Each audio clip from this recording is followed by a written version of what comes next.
아빠가 주방 칼을 또 갖고 큰아들이 찔리려고 한 거예요. 억울한 거예요. 자신이 범죄를 해서 피해자에게 어떤 영향이 초래됐다는 생각보다는 피해자가 이것을 외부에 알림으로 자기에 초래된 그 불이익이 너무 크다고 생각하는 거죠. 직접적인 불감이 아니라 면허도 안 하는데 원을 했다고 자기가 착각해서 안 받아들이니까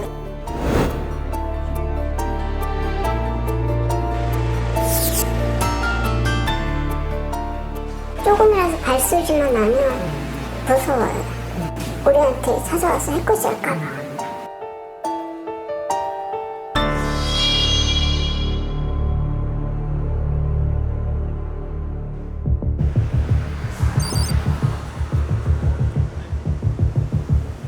여보세요? 네네, 경찰입니다. 말씀하세요. 네, 노예스님은 빨리 오이소. 경찰 출동하니까 무슨 일이세요, 신고자분? 지금 손님 10대 가자고 응모 신청입니다. 남자 한 명입니까? 네. 신고 전화를 받은 경찰이 출동한 곳은 부산의 한 노래주점. 주점을 찾은 손님에게 무차별적인 폭행을 당했다는 주인 이 씨. 이날의 폭행으로 이 씨는 코뼈가 부러지고 갈비뼈 여러 곳이 골절되는 등 전치 6주의 상해를 입었습니다.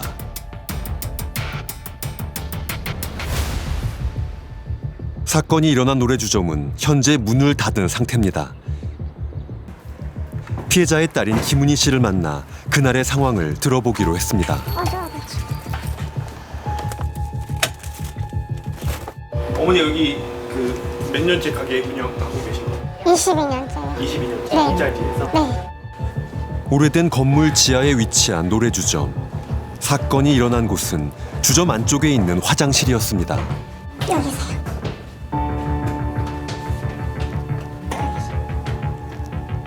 아이고 아직 혈흔이 그대로. 네, 아직 안 치웠어요. 그날 밤 이곳에선 대체 무슨 일이 있었던 것일까요? 10시쯤에 들어와서 술 먹고 1시 18분에 계산하고 이렇게 그 모임에 총재라는 사람이 있거든요. 그분이 술이 좀 많이 돼서 한 명씩 데리고 나갔대요. 자정이 다 된 시간 7명의 단체 손님이 찾아왔고 이들은 2시간 정도 주점에서 머물렀습니다. 손님들이 나가고 난 뒤 화장실에서 문 닫을 준비를 하던 중 단체 손님 중 한 명이 들어와 폭행을 가한 겁니다. 불 끄고 이제 나가려는데 갑자기 들어와서 여기서부터 이렇게 맞았다고 하고 여기서부터 피가 있잖아요. 엄마가 왜 그러냐 하니까 말도 안 하고 계속 때렸대요. 기절해서 정신드니까 계속 그래도 맞고 배도 맞고 머리도 맞고 있어가지고 죽을 것 같아가지고 기어가가지고 카운티에 전화기가 가서 112 신고를 했다고 하더라고요, 엄마가. 왜 갑자기 그 폭행을 한 거예요? 저희도 모르겠어요, 그러니까. 근데 뭐 검찰 진술하기로는 처음에는 기억이 안 난다 해놓고 뭐 엄마가 술값을 더 받으려고 했다 이런 말도 했다 하더라고 뭐. 사건 발생 후 3주가 흘렀지만 피해자 이 씨는 여전히 병원에 있습니다. 폭행으로 인한 몸과 마음의 상처는 컸습니다. 갈비뼈 여기가 3개 나가고 여기가 2개 나가고 이러니까 이게 마음대로 확 털어놓지도 못하고 꺾지지도 못하고 그러니까. 맞는 기억밖에 생각 안 나요. 처음부터 맞기 시작했으니까. 그래 너무 맞아가지고 갈비뼈이 나도 저번에 옛날에 또 심장수술 하는 경험도 있거든. 이 발로 탁 차니까 내가 오그라지면서 쓰러질 뻔한 거야. 그래 다시 전치를 깨니까 내가 땅바닥에 누워가지고 피를 흘리고 있더라고. 일면식도 없는 낯선 손님에게 당한 일방적인 폭행. 폭행의 이유 역시 알지 못합니다. 저도 답답하니까 처음에 아무것도 모르는 상태에서 뭐 그 사람 혹시 몇 살이냐고 형사한테 물어봤는데 개는 것 때문에 가르쳐줄 수 없다고 또 하긴 하더라고요. 언론 통해서 나이 50대고 이런 거 다 들은 거거든요. 가해자는 사건 현장에서 현행범으로 검거됐지만 가족들의 불안은 여전합니다. 사건 직후 걸려온 한 통의 전화. 가해자와 함께 주점에 왔던 단체 손님 중 한 명이 새벽 4시쯤 피해자의 휴대전화로 직접 전화를 걸어온 겁니다. 당황스럽어요. 반말하면서 우리 병원 하시더니 아니 왜 피의자 신분으로 거기 지금 경찰서에 있냐고 분명히 말했는데 내가 사장 아니라 딸이라고 분명히 말했는데 계속 반란이 하는 거야. 네가 다른 건 알겠는데 내가 총재라고 하면서 되게 자기 신분을 되게 높이는 거예요. 명함도 있어요. 명함을 그날 놔두고 갔다고 하더라고요. 그 가해자는 이분의 뭐 경호실장 그렇게 말씀하시더라고요. 피해자의 휴대전화로 전화를 걸어온 총재라는 사람은 과연 누구일까? 명함에 있는 주소로 직접 찾아가 봤습니다.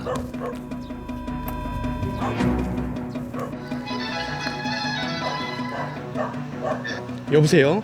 KBS 시사 직격 그 촬영팀인데요. 그 같이 노래방 가신 건 맞으세요? 내한테 그 가해자가 그 뭐 술이 취하고 정신이 없어하고 자기가 왜 수업 차원에 전화가 왔길래 무슨 내용인가 싶어서 물으려고 내 명함을 갈 때 내 전화해본 거지. 나는 그 사건 그 여자 없었고 몰라야 그 내용을 알아야 되고 이야기를 해주지.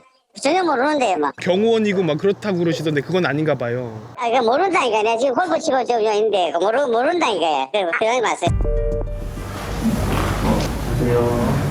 경찰서에서 피해자 지원 담당 경찰관인데 공이 좀 괜찮지 않아서 해운대 재성동에 위치한 가해자와 가해자의 지인은 피해자의 연락처를 알지만 정작 피해자는 가해자에 대해 전혀 아는 것이 없습니다. 가해자의 지인들이 또 찾아오는 것은 아닌지 피해자 이 씨의 불안은 하루하루 커져만 갑니다. 사람은 구속되겠지만 다른 사람은 시위가 또 보복을 한다든지 또 내한테 꼬지랄까 그게 걱정이죠. 그것 때문에 불안하다는 얘기를 경찰한테 해보셨어요? 네. 경찰이 뭐라고 하던가요? 그럴 때는 다시 또 신고하면 된다고. 사람이 죽을 만큼 맞아 듣고 나서 신고하면 그게 있어요.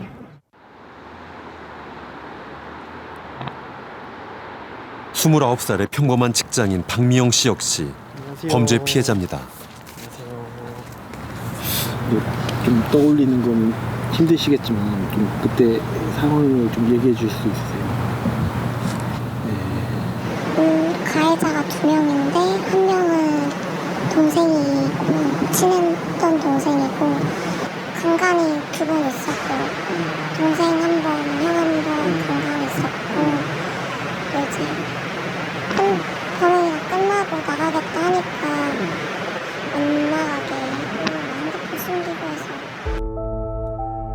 미영 씨는 5년 전 한 모임에서 가해자 최 씨를 만났습니다. 친한 누나 동생 사이로 지내던 2021년 1월 최 씨의 집에 놀러간 미영 씨를 최 씨와 최 씨의 선배가 성폭행한 겁니다. 그날 이후 모든 것이 바뀌었습니다. 우울증이랑 자해 이런 게 조금 생겨서 자의를 했었어요? 죽음은 좀 안 하려고 노력 많이 하고 생각나면 이제 응급실 가거나. 사건의 충격으로 인한 심각한 우울증과 자살 충동. 미영 씨는 결국 최 씨와 최 씨의 선배를 경찰에 신고했습니다. 미영 씨를 성폭행하고 감금했던 가해자 2명에게는 강간치상과 공동감금 등을 이유로 징역 8년이 각 선고됐습니다. 하지만 가해자들은 혐의 사실을 인정하지 않으며 항소했습니다. 20대 애들이 계속 특수를 빼려고 자기들은 이제 서로 범행을 몰랐다고 주장을 하니까 저는 이제 이해가 안 되는 거죠. 서로 물건도 이제 범행할 때 수건 달라고 수건 건네주고 했었던 게 있는데 어떻게 범행을 모르지 싶어요. 2인 이상이 합동해 범행한 특수 강간의 경우 일반 강간에 비해 가중 처벌됩니다. 가해자 측은 모의는 없었다고 꾸준히 주장하고 있습니다. 자신의 죄는 제대로 인정하지 않으면서 계속해서 편지를 보내 합의를 요구하는 가해자. 편지 속에는 미영 씨를 더욱 불안하게 하는 내용이 담겨져 있습니다. 나가서 누나 옆에 있고 싶다고 미안한 거 누나 상처받은 거 옆에서 보살펴주고 싶다 평생 이렇게 하니까 그래서 2명이 그런 건데 평생 옆에 있어 있고 싶다, 있어주고 싶다는 이해가 안 돼. 가해자의 합의 요구는 편지만으로 끝나지 않았습니다. 1심 선고 당시 법정을 찾은 미영 씨를 알아보고 법정 복도까지 쫓아온 사람이 있었습니다. 가해자 A 아버지가 들어와서 이름 말하면서 누구씨 맞으시죠?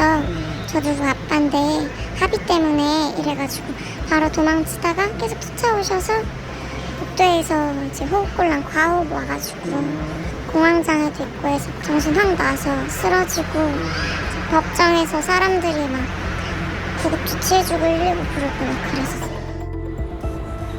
항소심이 열리는 법원에서 가해자 최 씨의 아버지를 다시 만났습니다. 아버지는 여전히 아들의 혐의를 부인합니다. 얘는 강제로 그렇게 할 애가 아니고요. 정말 벌레 하나라고 여주인공 같이 데리고 노는 겁니다. 직접적인 강간이 아니고 외모도 안 했는데 뭔가를 했다고 자기가 자꾸 그래서 안 받아들이니까 특수가 붙으니까 저렇게 세서 공모를 안 했다고 항소를 했는 거고. 피해자가 계속 합의를 거절하자 가해자는 합의금 명목으로 2천만 원을 법원에 공탁했습니다. 때문에 형은 7년으로 줄었지만 가해자는 이마저도 과하다며 대법원에 상고했습니다. 합의를 이유로 가해자가 연락해오는 것만으로도 미영 씨는 끔찍했던 그날이 떠오릅니다.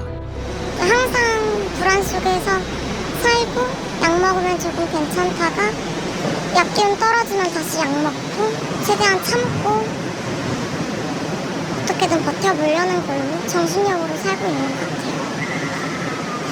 엄마 혼자 있으니까 제가 가장이니까 둘이 살려면 제가 돈 벌어야 하니까 그 의무감으로 버티고 살고. 그로부터 한 달 후. 네, 여보세요? 네. 힘들어서요? 걱정하지 마세요. 안전하고 건강한 게 제일 다른 것보다 최우선이죠.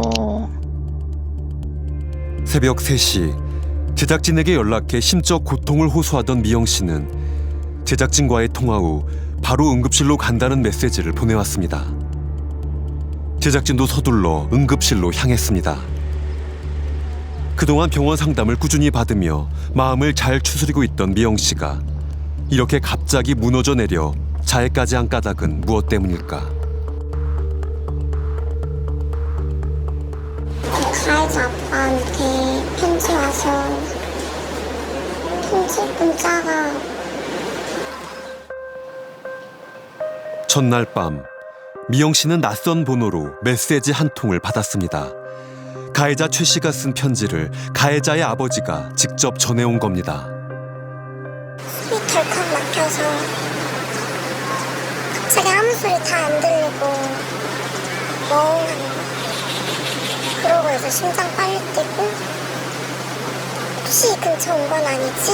그냥 주위 계속 둘러보고 이제는 찾아오는 거 아닐까 싶어. 회사까지 찾아오는 건 방향이 뜨지 않을까. 미영 씨는 최악의 상황만큼은 어떻게든 피하고 싶습니다. 보통 우리는 피해자라는 단어로 설명을 많이 하지만 범죄 피해 생존자라는 단어로 설명할 수도 있습니다. 범죄 피해라고 하는 충격에도 불구하고 살아남기 위해서 애쓴 사람, 살아남은 사람이라는 점에 좀 더 방점을 두는 거죠. 살려고 진짜 애를 쓰시거든요.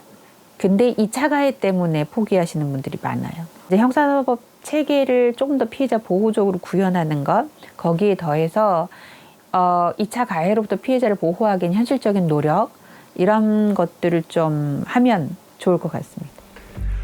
범죄로 피해를 입었다는 것은 무엇일까요? 재산을 뺏기고 몸에 상처가 나고 명예가 훼손되는 것이 범죄의 피해라면 그 피해의 끝은 어딜까요? 앞서 소개한 범죄 피해자들은 하나같이 범죄라는 사건 이후에도 고통은 계속되고 있으며 더 큰 불안과 공포를 겪고 있다고 말했습니다. 그래서 전문가들은 범죄 피해자라는 용어 대신 범죄 피해 생존자라는 용어를 사용해야 한다고 말합니다. 가해자가 검거되고 수사와 재판이 시작된다 해도 평범했던 일상으로 피해자가 돌아가는 건 어렵기만 합니다. 누구도 예상치 못한 범죄의 그 이후 범죄 피해 생존자들에게는 어떤 일들이 벌어지고 있을까요? 우리는 또 다른 범죄 피해자를 만나보기로 했습니다. 계세요. 안녕하세요. 대전에 사는 홍정은 씨는 올해 43살, 내 아이를 둔 엄마입니다. 예, 지금 저 이게 큰아들, 이게 작은아들, 막내, 이게 셋째.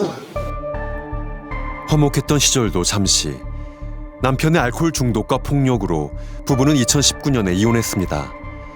하지만 남편은 이혼 이후에도 계속해서 정은 씨를 괴롭혔습니다. 여기가 이 가운데가 뚫려 있었고 여기가 금이 이게 가해서 삼켰었거든요. 지난해 11월 한밤중에 찾아와 현관문 유리창을 깨고 행패를 부린 전 남편. 이 일로 전 남편 장 씨는 접근 금지 명령까지 받았습니다. 하지만 한 달 뒤 전 남편 장 씨는 또 술에 취해 정은 씨를 찾아와 난동을 부렸습니다. 술 먹고 나서 소리 지르고 욕하고 주방칼 꺼내가지고 이렇게 해가지고 들고 저한테 온 거예요. 안방 문 앞에까지.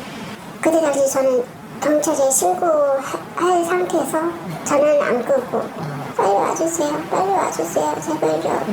전 남편이 칼을 들고 저희를 위협하려고 그래요. 인근 파출소에는 그날의 출동 기록이 남아 있습니다. 칼 들고 뭐 이렇게 횡패 부렸다고 뭐 그것까진 들었거든요. 여기도 그렇게밖에 안 나와요. 다른 내용은 예. 이 현행법 체포한 거다. 이 정도밖에 안 돼요. 아이들이 모두 있던 집에서 주방에 있던 칼을 찾아 홍 씨를 위협한 전 남편 장 씨. 장 씨는 현행범으로 체포돼 법의 심판을 받게 됐습니다. 그런데 전 남편이 계속 감옥에 있을 거라 철석같이 믿었던 정은 씨는 4개월 뒤 법원으로부터 문자 한 통을 받았습니다. 정은 씨를 괴롭힌 전 남편의 스토킹 범죄에 대해서는 공소기각으로 처벌받지 않는다는 내용이었습니다. 스토킹 범죄를 저질렀음에도 불구하고 전 남편 장 씨가 처벌받지 않는 이유는 무엇 때문일까? 정은 씨는 지난 3월 신우이가 찾아왔을 때 어쩔 수 없이 탄원서를 써줬습니다. 저는 탄원서를 안 쓰려고 했는데 제가 다니던 데 냉면집에 다녔었거든요.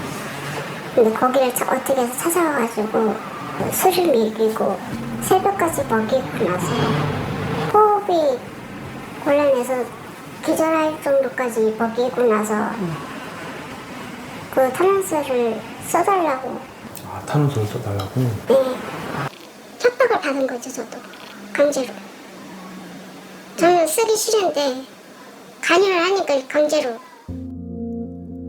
밤새 정은 씨를 괴롭히던 신우이는 처벌을 원하지 않는다는 탄원서를 받고 나서야 정은 씨를 집에 보내줬습니다.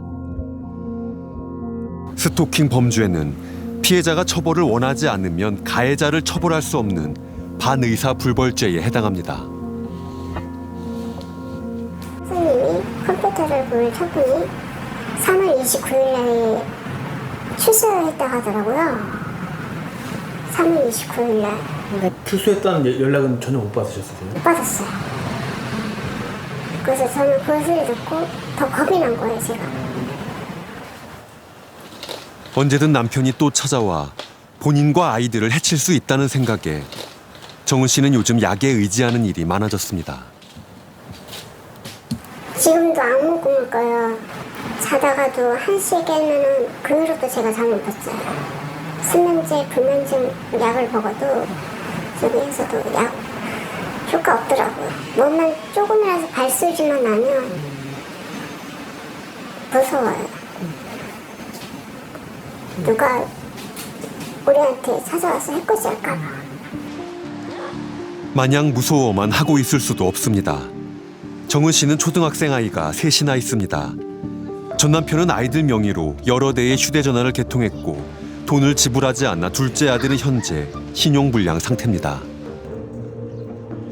정은 씨는 전 남편이 가족들을 찾지 못하도록 아이들의 주민등록번호를 바꿀 생각입니다.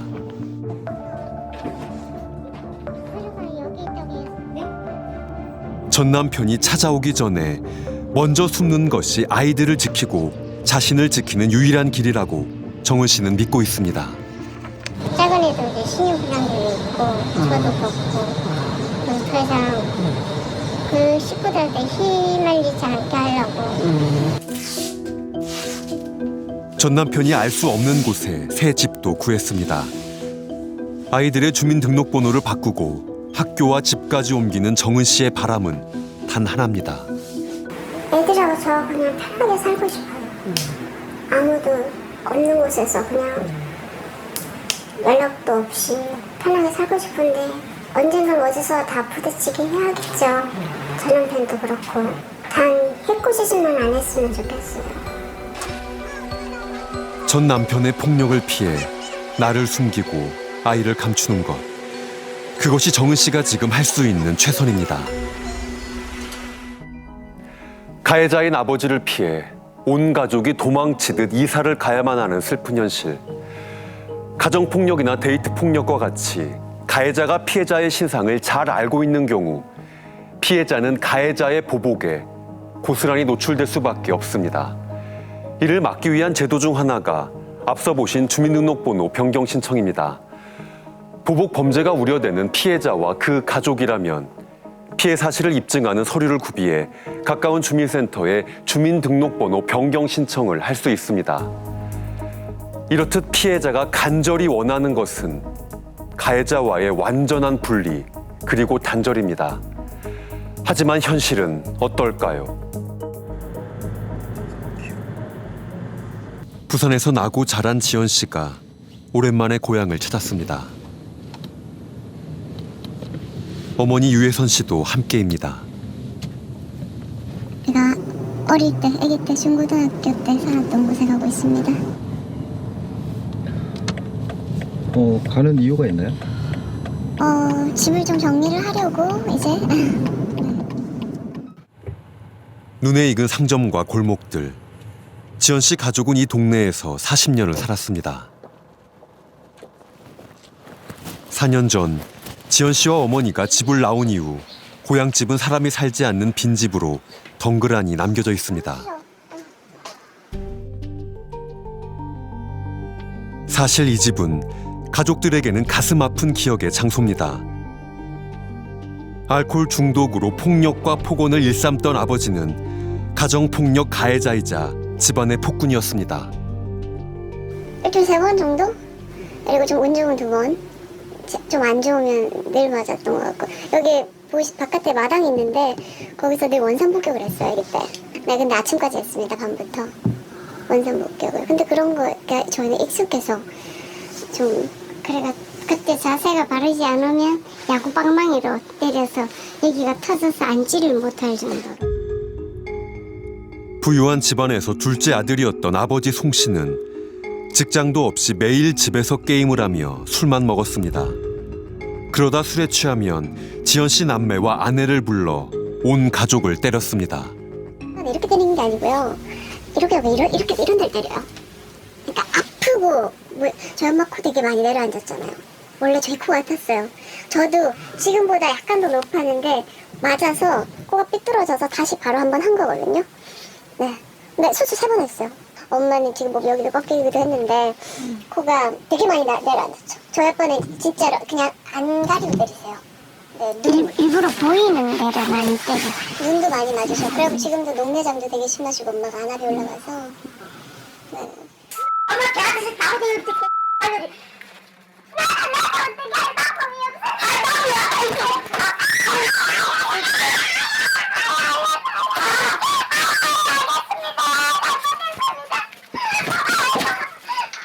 뭐 여기 이거 이게 무거운데 이걸 갖고 바로 머리를 때리면 제가 쓰러지면 여기서 발로 밟고.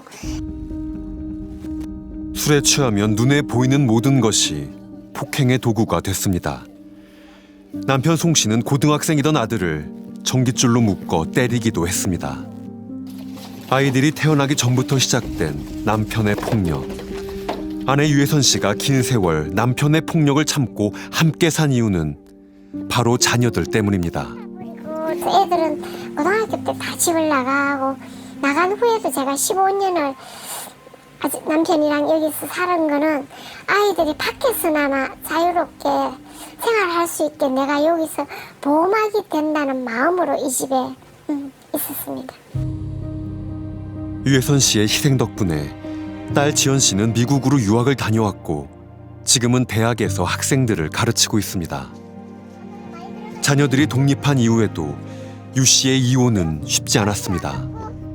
이혼을 꼭 하고 싶은데 이혼을 살아서는 이 집 바깥에 못 나간다고 아빠가 엄마한테 늘 얘기를 하니까 그렇게 얘기를 하셨으니까 저희는 어떤 소송을 했었을 때 이혼을 판사님이 해줄 수 있는 서류를 모으기 위해서 하다가 엄마는 그게 신고인 줄 모르고 가서 맞은 날 가서 경찰서에 얘기했는데 그게 신고가 돼버려서 일이 커진 거였거든요.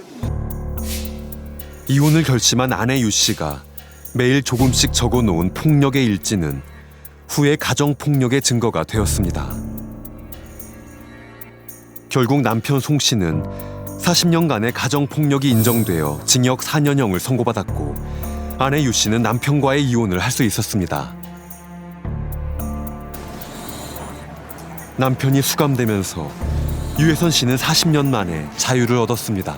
그래도 지금이라도 내가 밝은 세상을 볼 수 있다는 그게 많이 좀 하루하루 순간순간 감사하다는 말을 나도 모르게 감사합니다. 남편이 없는 4년 동안 많은 것이 변했습니다. 전 남편의 폭력 속에 살던 유 씨는 공부를 시작했고 검정고시에 합격해 대학에도 들어갔습니다. 하지만 이런 평화도 잠시. 얼마 전 남편이 집에 두고 간 휴대전화를 보고 유 씨는 깜짝 놀랐습니다. 여기 이렇게 왔어요. 2003년 3월 전기 가석방 신청이 되어 알려드립니다 하고 이렇게 문자가 와서 너무 놀래서 이게 막 이 문자 보는 순간 사실은 12월이 출소일인데 이렇게 땡겨오는가 해서 많이 좀 겁을 먹었어요. 가해자의 가석방 신청 사실은 피해자에게 통지됩니다. 그런데 그 통지가 가해자인 아버지의 휴대전화로 온 겁니다. 다음 달이나 그 다음 달에 나간다고 말씀하시더라고요. 그래서 가정폭력 사건 같은 경우는 가족의 동의나 가족의 마음을 확인하지 절차가 있지 않느냐라고 하니까는 가족번호로 전화를 했는데 연락이 안 돼서 라고 하시길래 그 가족번호에 지금 본인 전화번호를 적어놨는데 그게 연락이 안 된다고 하시면 되냐고 제가 그렇게 말씀을 드리고 그런데 혹시나 가족들의 의견 없이 전화가 안 됐다는 이유로 그냥 혹시나 가석방을 시키고 하실까 봐 전화를 드렸습니다. 방법이 없었어요. 그렇겠죠. 왜냐하면 가해자가 그 피해자 전화번호를 적을 일은 없죠. 바보가 아닌 이상. 그러면 네네. 죄송한데 그 아버님이 6월달 이후에 네? 가석방이 신청되는 거는 네? 괜찮을까요? 아니죠. 솔직히 우리 입장에는 아니죠. 안 좋으세요? 당연히 안 좋죠. 무섭죠. 그러세요? 대책을 세워야 돼. 왜냐면 이제 대책을 세울 기간이 늘어나는 줄어드는 거니까. 감옥에 있는 기간 동안 아버지는 가족들에게 수차례 편지를 보냈습니다. 자신을 감옥에 가둔 것에 대한 분노와 원망, 그리고 회한으로 가득 찬 편지였습니다. 출소 후 밖으로 나가면 꼭 어머니와 다시 살겠노라 다짐하기도 했습니다. 하지만 가족들은 이것이 또 다른 협박으로 느껴집니다. 당신과 나는 새신랑 새신부가 되어 여보 당신 하면서 다시 살아가기를 소망한다고. 얼마나 무서워요. 5번의 편지를 받았는데 다 여보 당신 새신랑 다시 살자고 같이 살자고 이러니까는 저희는 보복이 아니라 찾아온다는 생각을 하죠. 가석방은 다행히 막았지만 아버지는 오는 12월이면 출소를 합니다. 출소 후 아버지가 보복을 한다면 모녀가 서로를 지킬 방법은 많지 않아 보입니다. 이제 우리가 특히 가정폭력 이제 가족 같은 경우에는 아버지가 가해자인 경우에 자녀들 주민등록을 열람을 할 수 있다 보니까 주소를 찾아서 이제 어머님 주소까지도 찾아내고 하는 경우들이 많이 생겨서 신청을 하시면 그런 열람은 이제 막도록 다 되어 있는데 문제는 그것 외에는 나머지 부분들은 이제 사후적으로 뭔가 방법인 거지 사전에 예방할 수 있는 그런 제도가 지금은 마련되어 있지 못한 것 같습니다. 위험 속에서 나와서 살아가야 된다는 생각이 우선 숨어야 되겠다. 그 생각이 최고 우선 좀 떠오르는 게. 가해자들이 숨어야 되고 가해자들이 좀 피해를 보복 범죄의 경우에는 주로 가정폭력. 그러니까 아는 사람 사이에서 일어난 사건이 좀 많고요. 우리는 아무리 화가 나도 시간이 좀 지나면 감정이 지나가잖아요. 가라앉게 되어 있거든요. 그게 감정의 속성인데 이들은 그걸 계속 불러일으켜요. 그래서 자기가 화난 만큼 상대방에게 응징하지 않으면 감정이 줄어들지 않는다고 느끼는 거죠. 그런 사람들 보복 범죄를 많이 해요. 그러니까 화가 났고 대상이 필요한데 대상이 접근 가능한 위치에 있다는 거죠. 그럼 보복이 일어날 수 있죠. 그럼 자기보다 약자라고 느껴졌을 때. 당연히 그렇죠. 자기보다 강한 사람에게 보복을 하진 않습니다. 보복 범죄가 일어나는 것을 막기 위해 대구의 한 경찰서에서는 보복 범죄가 우려되는 범죄 피해자들을 대상으로 안 만나 프로젝트를 진행하고 있습니다. 항상 찾아오면은 절대 문 열지 말고 바로 신고부터 하고 그다음에 이제 경찰을 통해 가지고 상황을 해결할 수 있도록 그렇게 좀 부탁을 드릴게요. 경찰이 피해자에게 전화와 문자를 보내 가해자와의 만남을 막아 보복 범죄를 예방한다는 겁니다. 가해자도 경찰이 연락을 한다는 사실을 알고 이제 폭력성을 조금 줄이는 경우도 있고 또 어떤 경우에는 경찰관이 계속 연락을 주니까 이제 안심이 된다고 하시는 피해자분들도 계시고요. 큰 틀에서는 저희가 계속 개입을 하고 이렇게 관리를 하고 있다는 인상을 줘서 가정폭력이 재발하지 않는 게 저희 주목적입니다. 보복 범죄가 우려되는 범죄 피해자에게는 경찰의 안전 조치가 이루어집니다. 지금 안전조치 신청하신 분께서 상담실로 오시겠다고 해서 제가 이제 스마트워치 지급을 도와드리려고 합니다. 스마트워치는 범죄 피해자의 안전을 보호하기 위한 경찰의 안전 조치 중 하나입니다. 위급 상황 시 신고자의 위치를 추적해 더 큰 범죄를 막는 역할을 합니다. 하지만 스마트워치의 정확도와 실효성에 대한 논란은 꾸준히 있어 왔습니다. 숨진 여성은 경찰로부터 지급을 받은 스마트워치로 긴급히 신고를 했지만 범행을 막진 못했습니다. 스마트워치까지 받았지만 스마트워치로 긴급 상황을 알렸지만 스마트워치로 2차례나 긴급 상황을 알렸는데 신고 접수 3분 만에 경찰이 도착했지만 엉뚱하게도 사건이 일어난 피해자 집에서 400m 넘게 떨어진 곳이었습니다. 경찰이 사용하는 기존의 112 시스템의 경우 기지국가 GPS, 와이파이 등을 통해 신고자의 위치를 파악합니다. 위치 신호를 잡을 확률은 기지국 방식이 가장 높은데 이 기지국 방식은 오차 범위가 최대 2km로 정확성이 떨어질 수 있습니다. 2021년 11월 경찰이 엉뚱한 위치로 출동해 신고자가 사망한 사건 역시 기지국 방식이었습니다. 그렇다면 정확도가 가장 높다는 GPS 방식은 어떨까? 오차범위 없고 이렇게 이제 노출이 돼 있는 그 높은 건물이 없는 장소에서는 위치가 거의 정확하게 나와요. 그러니까 이 위치에 있다고 하면 거의 이 위치의 번지수까지 다 나옵니다. GPS 장치를 들고 실제 위치를 확인해 봤습니다. 주민센터 끝단이에요. 여기 보면 신수동 주민센터 보이시죠? 여기 신수동 주민센터 거의 끝단에 맞춰 있기 때문에 오차 범위가 지금 현재 거의 없는 거예요. 터치를 하면 정확한 주소가 나오고 로드뷰를 이렇게 딱 누르면 거의 지금 현재 이게 보이시잖아요. 정확하게 요게 보이잖아요. 거의 정확하게 나오는 거예요. 오차 범위가 이건 없다고 봐야 돼요. 탁 트인 야외에서는 GPS의 정확도가 높습니다. 하지만 추적 대상자가 건물 안이나 지하로 들어간 경우 정확한 위치 추적이 되지 않습니다. 높은 빌딩의 경우 추적 대상자가 어느 층에 있는지도 확인이 불가능합니다. 여기 들어왔고 7층에 지금 한 이 정도에서 7층에 올라와 있는 거거든요. 아예 위치를 못 잡고 있고 위치 수신이 아예 안 됩니다. 건물 내부로 들어가면 위치가 일단 안 잡혀요.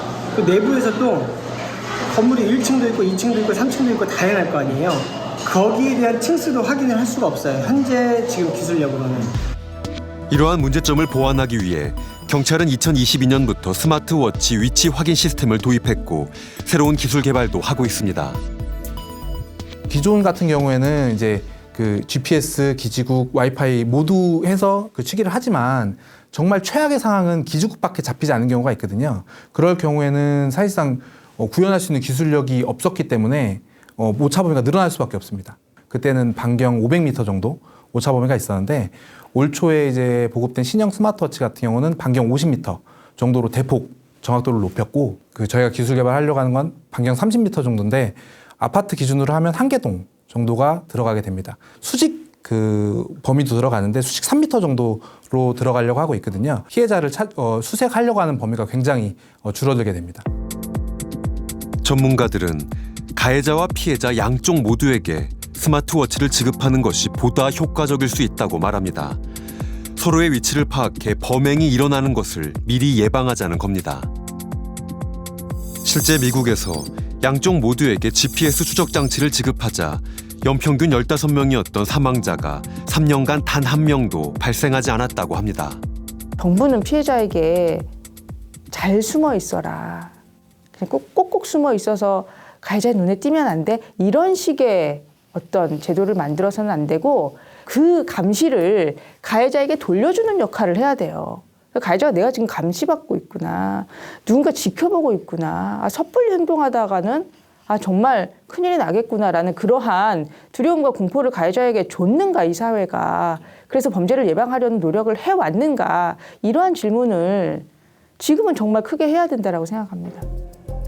고소나 고발, 증언 등에 대한 보복을 목적으로 범죄를 저지른 경우 특정범죄 가중처벌법에 따라 가중처벌됩니다. 즉, 보다 무거운 처벌로 보복 범죄를 막겠다는 겁니다. 과연 효과를 발휘하고 있을까요? 보복 범죄는 해마다 꾸준히 늘어 2021년에는 전년 대비 약 1.4배 증가했습니다. 피해자에 대한 지원은 어떨까요? 범죄 피해자에 대한 지원을 위해 경찰은 2015년 피해자 전담 경찰관 제도를 도입했습니다. 범죄 피해자를 지원하는 피해자 전담 경찰관 수는 2023년 기준 전국 259명, 경찰서 한 개당 한두 명 수준입니다. 일선에서는 인력과 예산 부족을 호소하고 있습니다. 범죄 피해 생존자들을 위해 국가는 3가지 역할을 해야 합니다.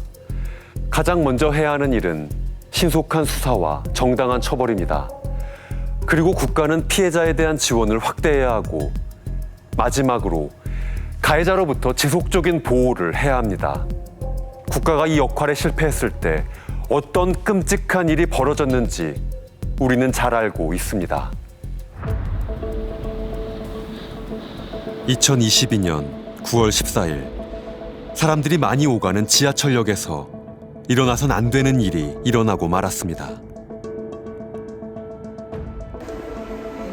순찰을 돌던 20대 여성 영무원이 화장실에서 칼에 찔려 숨지는 사건이 발생한 겁니다. 한 남성이 경찰에 포박된 채 끌려 나옵니다. 어젯밤 9시쯤 서울 지하철 2호선 신당역에서 체포된 30대 A씨입니다. 바로 직전 신당역 여자 화장실에서 20대 여성 영무원을 살해한 혐의로 검거됐습니다.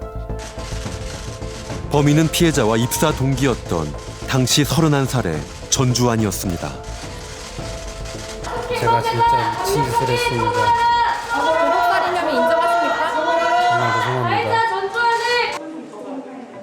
가해자 전주환은 2019년부터 3년 동안 피해자를 스토킹해왔습니다. 그로 인해 실형을 받을 상황에 처하자 앙심을 품고 피해자를 찾아가 잔인하게 살해한 겁니다.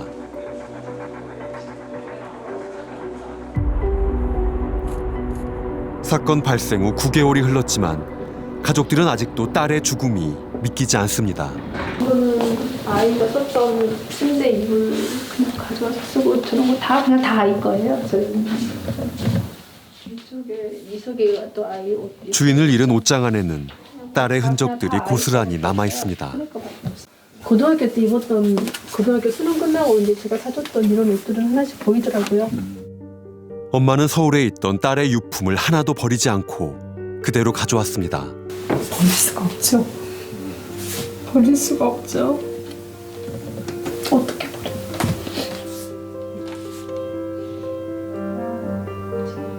어릴 때부터 유난히 성실하고 책임감이 강했던 딸은 대학을 졸업하고 첫 직장으로 서울교통공사에 입사했습니다. 입사 4년 차. 사건이 있던 날에도 엄마는 딸과 함께 있었습니다. 아이가 명절까지 근무를 하고 시골에 내려와서 2박 3일인가 있다가 그날 14일 날이 저녁 야간 근무한다고 출근하러 가는 날이었어요. 갔어요. 그래서 오전에 10시 정도 기차 타고 가면서 잘 가라 하고 6시까지 들어가니까 5시 한 4, 50분 정도에 전화 통화하고 문자하고. 마지막이 될 줄 몰랐던 그날의 배움. 엄마는 그날 오전 딸의 모습이 자꾸만 떠오릅니다. 죄책감이 드는 건 아빠도 마찬가지입니다. 아빠가 못 지켜줬다는 거, 아빠가 딸을 못 지켜, 내 가족을 못 지키고 딸을 못 지키고 그 자체 내가 굉장히 그냥 막 그 죄책감이 많이 들어요. 진짜. 입사 후 줄곧 전주환의 스토킹에 시달렸던 딸. 하지만 피해자는 부모에게 차마 이 사실을 알리지 못했습니다. 안 해요. 안 했어요. 그랬으면 제가 알았죠. 그랬으면 이렇게 있을 수가 없죠. 아니면 제가 아이 옆에 가서 살든지 아이가 회사를 내가 아마 못 그만두게 하고 데리고 내려왔거나 그렇게 했지 이렇게 방치하진 않았을 거예요. 입사 동기였던 전주환으로부터 3년간이나 스토킹을 당한 피해자는 2021년 10월 전주환을 고소했습니다. 피해자분께서 저희 사무실로 와서 상담을 하셨는데 이런 연락이 왔었다라고 하면서 이제 2년간에 걸친 연락이었으니까 휴대전화 2개를 가지고 오셨어요. 예전에 쓰던 것까지. 연락을 해달라, 차단한 것을 풀어달라, 친구로라도 지내고 싶다. 이렇게 답장을 안 하면 내가 찾아가는 것밖에 방법이 없지 않냐. 정말로 찾아가길 원하냐. 이런 내용들이었는데 그거를 하나하나 이렇게 손으로 넘기면서 보여주시는데 울먹이시면서 손이 떨리던 그 모습이 아직도 생각이 납니다. 피해자가 가해자 전주환을 불법 촬영 등의 혐의로 고소한 다음 날 경찰은 전주환을 긴급 체포했고 검찰은 구속영장을 청구했습니다. 하지만 법원은 전주환에 대한 구속영장 청구를 기각했습니다. 신원이 확실하고 증거인멸 및 도주의 우려가 없다는 것이 그 이유였습니다. 이후 피해자가 몇 번의 고소를 더했지만 전주환은 구속되지 않았습니다. 피해자는 합당한 처벌을 내려달라며 수차례 탄원서를 제출했습니다. 더 큰 비극을 막기 위해 가해자인 전주환에게 강력한 처벌이 내려지고 평범한 일상으로 돌아가기를 희망했던 피해자. 그 희망이 이루어지기도 전인 9월 14일 전주환은 판결 선고를 하루 앞두고 준비해둔 흉기를 챙겨 피해자가 있는 신당역으로 향했습니다. 그리고 밤 9시 순찰을 돌던 피해자가 여자 화장실로 들어가자 전주환은 그 뒤를 쫓아 들어가 피해자를 살해합니다. 이 안타까운 죽음을 막을 수는 없었을까? 9년을 검사가 구형했잖아요. 그럼 적은 형이 아니잖아요. 그럼 9년 구형을 받으면 충분히 도망갈 여지도 있고 피해자한테 위해를 가할 여지도 있는데 그럼 이 중간에라도 재판 과정에서라도 한 번 더 구속영장 신청이나 청구의 발부에 대한 것들에 대한 고민이 한 번 더 이루어졌어야 하지 않았나라는 생각을 하고 더 이상의 피해를 막기 위해서라도 조건부 석방제와 같은 새로운 제도의 도입이 필요하다고 전문가들은 말합니다. 구속 불구속을 이제 따지면서 피해자가 위험하다라고 느껴졌을 때는 거주지 제한이라든가 아니면 접근 금지라든가 이렇게 구속은 아닌 상태에서 그리고 피의자의 어떤 권리도 보장해 주지만 피해자도 보호할 수 있는 그런 조치를 구속영장 발부 당시에 판단을 해보자라는 거죠. 지난 4월 27일 신당역 살인 사건에 대한 항소심이 열렸습니다. 전주환이 1심에서 내려진 40년형이 과하다며 항소했기 때문입니다. 피해자의 부모 역시 무기징역 이상의 형을 요구하고 있습니다. 우울증 있었고 가정이 좀 어려웠고 뭐 그런 거 얘기하더라고. 가정이 어려웠고 우울증 있었다가 그것이 어떤 양형 기준에 뭐 잣대를 대줄 수 있는가 나 의문스럽네.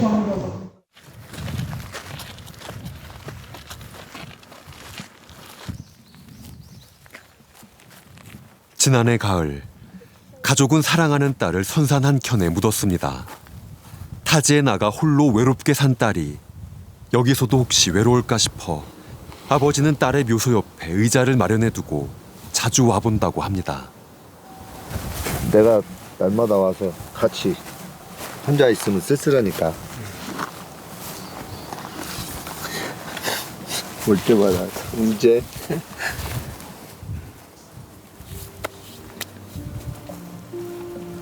소중한 딸을 잃은 애절한 마음은 무엇으로도 채워지지 않습니다. 전에는 솔직히 다니다가 예쁜 곳 있으면 꺾었어요. 근데 지금은 꺾지를 못하겠어요. 무엇이든지 꺾지를 못하겠어요. 더 가슴 아픈 일은 없어야 되겠죠.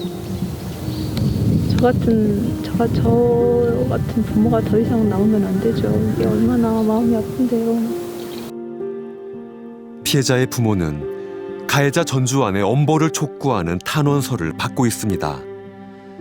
부모로서 딸에게 해줄 수 있는 마지막 선물이라는 생각에서입니다. 신당역 살인 사건 이후 우리는 보복 범죄를 막기 위해 많은 제도적 보완과 대책 마련을 논의했습니다. 그러나 그 보완이 실제 보복 범죄 감소로는 이어지지 않고 있습니다. 최근에도 데이트 폭력과 스토킹 범죄를 신고한 이들이 보복 범죄로 살해된 사건이 발생했습니다. 보복 살인이 계속되는 사회에서 과연 피해자들이 신고란 걸 할 수 있을까? 또 가해자로부터 강요된 합의를 거부하고 강력한 처벌을 말할 수 있을까? 범죄 피해 생존자가 범죄 피해에서 벗어나 생존할 수 있도록 보복 범죄에 대한 보다 근본적인 논의가 필요한 시점입니다.